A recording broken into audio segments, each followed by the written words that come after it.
Welcome to the Korea Pro podcast. I'm your host, Jeongmin Kim, the editorial director of Korea Pro. And I'm John Lee, the editor of Korea Pro. Join us for our weekly 15-minute conversation as we dive deep into the most pressing stories shaping South Korea and dissect the most complicated ones for you. From politics to culture, technology to society, we've got you covered. We'll bring you insights, analysis, and expert perspectives to keep you informed and in the loop so that you can stay ahead of the curve and never be sidelined again. So get ready for a fresh perspective in South Korea's news. This is a Korea Pro podcast. It's Thursday, January 4th, 1:45 p.m. when we're recording this. So let's talk about the biggest news story of the week, Jeongmin. Could you tell us what happened? Well, the opposition party leader, Lee Jae-myung, who was embroiled in multiple scandals in the past few years, really, he visited Busan and he was stabbed.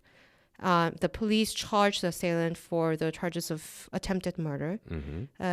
Initially, people put a bit of focus on how this was Busan because it's a conservative stronghold, but it turns out he has nothing to do with Busan, but the assailant was from Chungcheong province's Asan, and he actually used to live in Yeongdeungpo district in Seoul, which is just right near my place, and he used to be a public servant, apparently. According to reports, the man is 67 years old. He had or has a real estate agency of his own, and the man had been tracking Lee Jae-myung's movement for quite a while. How many times did he follow Lee Jae-myung around, apparently? Reportedly around 6 times. He went to all of his events, tried to get closest to him as possible. Apparently, he did not succeed in those earlier attempts. And finally, in Busan, he got close enough, dressed as a supporter. He was wearing some kind of a mask. He allegedly approached Lee Jae-myung, feigning to want an autograph. And as soon as he got close enough, he brandished his weapon, which apparently was about 20 to 30 centimeters long, and stabbed him 8 inches, and stabbed him in the neck. According to the latest reports from the medical staff, Lee Jae-myung suffered a laceration in his neck by about 1.4 centimeters. They actually changed the term from laceration to something a little bit more serious, which is 자상. I'm not sure how to say that in English. I'm not quite sure either. I think that's something we need to look into. Laceration. It's more like because of some physical attack, you experience some sort of bruises or scars somewhere. But 자상, it's more like it's because of a knife or something sharp. Sure. So they changed it. The reason why these wordings became a controversy was because apparently some people, including the Democratic Party leadership, was trying to focus on how serious the incident was, while a lot of conservative YouTubers and commentators, they were mocking and trying to undermine this incident as him being not as harshly assaulted as former President Park Geun-hye was, for example. It very quickly became a politicized subject in South Korea. And just anecdotally, we have already come across quite a number of people who are convinced that this attack was all staged. Conspiracy theories all over on YouTube. Sure. Some people are saying that the attacker was a conservative or a progressive. It really depends on which person is giving the narrative. But there's a lot of fake information and a lot of disinformation and misinformation on social media about what exactly happened. Right, but there was also a lack of information because of the privacy issue as well, and also because it's a very sensitive issue for both major parties.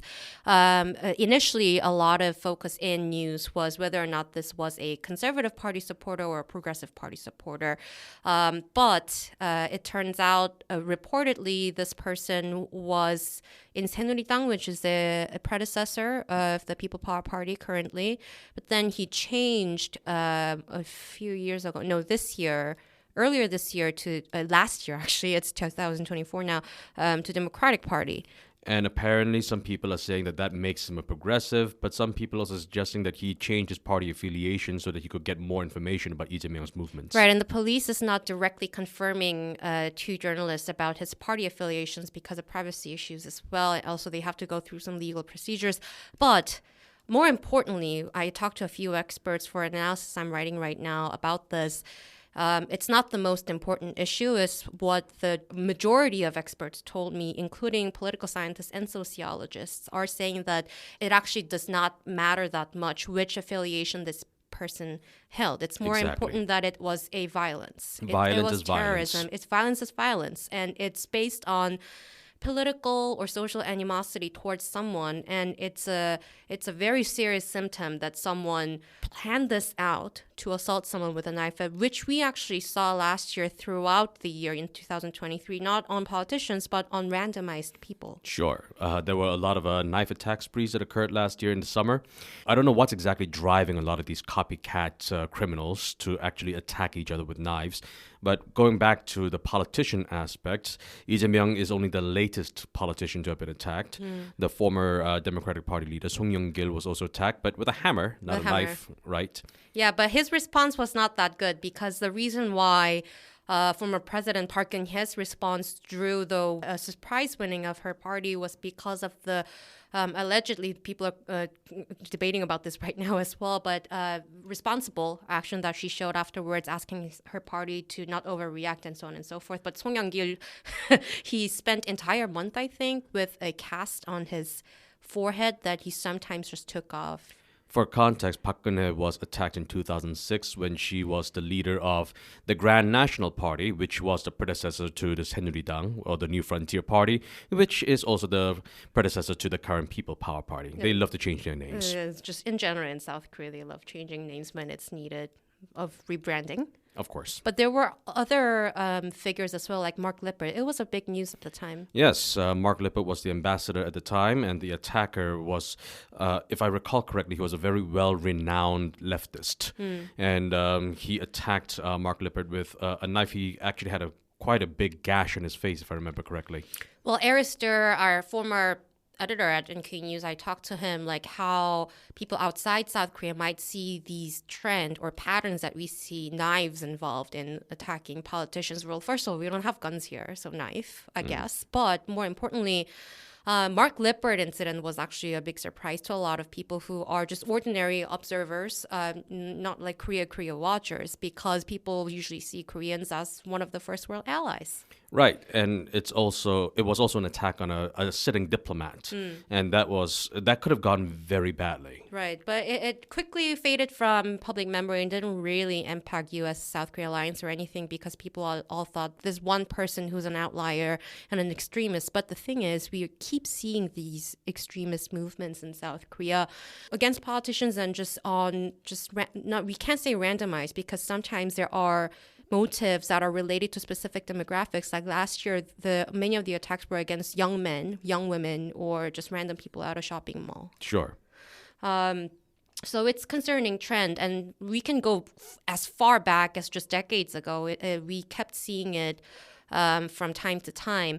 But let's talk about what's happening in the People Power Party right now. What was Han Dong-eun's reaction, the leader? Well, Han Dong-eun is going on tour right now because he is, of course, campaigning. Right, the same tour that Democratic Party leader was also going on, the New Year. Right. Now, since the attack, both parties have reduced their political campaigning. But Han Dong-eun was in the area, and he was giving a speech, and he was saying how that society cannot tolerate this kind of violence. And Yoon said the same thing, which I think was a very good move. Yes, it was. He said that terrorism is a enemy to all democratic societies, which is a good thing for him to say. Mm-hmm.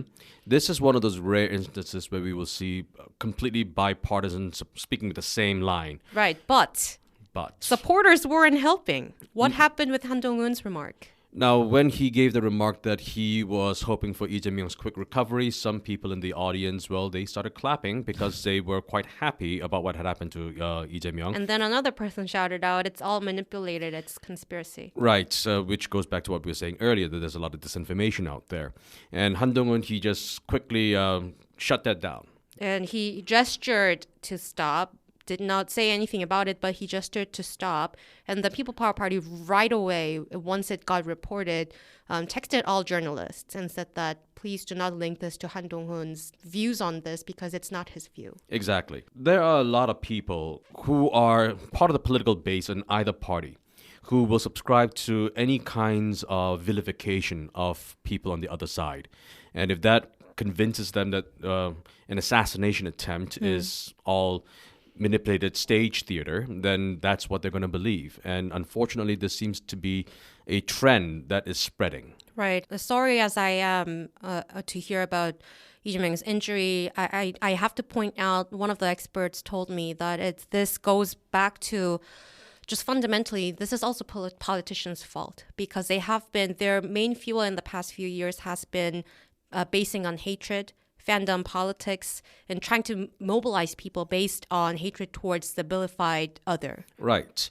Yoon Suk-yeol himself has been calling any of his opponents part of one cartel or another, and now gangster cartel, the new term cartels, he's using. Sure, that's his new favorite phrase now, and it's not just President Yoon. The Democratic Party has also been using similar kinds of phrases.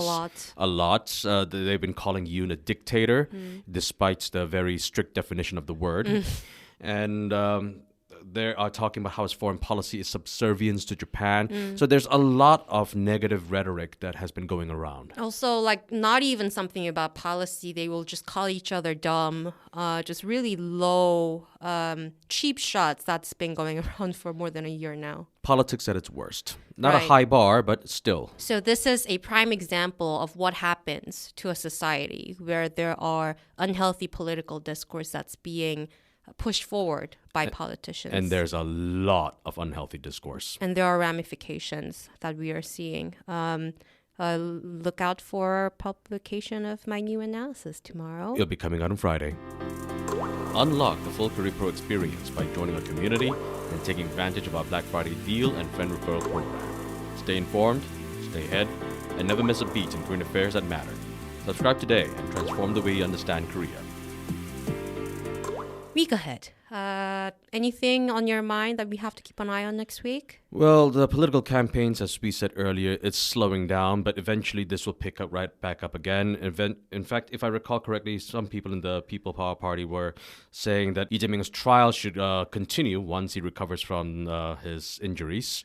So that's something else that we're going to have to keep an eye out for.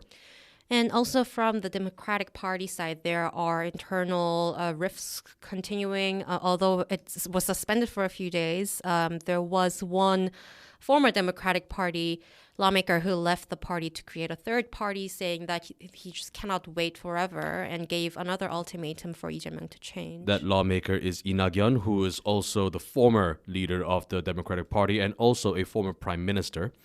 Now, we're not quite sure if he'll be successful in creating this new party, considering what just happened to Lee Jae-myung, but we're just going to have to wait and see.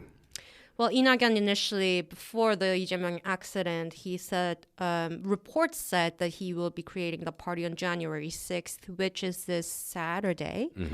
But I don't think that's going to happen. For example, Park Ji-won, who's also a very controversial figure, former NIS chief, he said that it's inhumane and against the history of politics for Lee Nak-yeon to create a new party when the party leader was assaulted. Well, that's historical revisionism. Korean politics is famous for being He's also famous divisive. for that. For diplomatic schedule, we are not seeing anything in particular that's being announced yet. It's still too early in the new year yet. People are coming back from holidays, and from NK News side, or more like Korea Risk Group side, Korea Pro and NK Pro are holding a networking party soon. So On January 26th. if you haven't signed up yet, so check your emails. And that's a wrap. Thank you all for listening.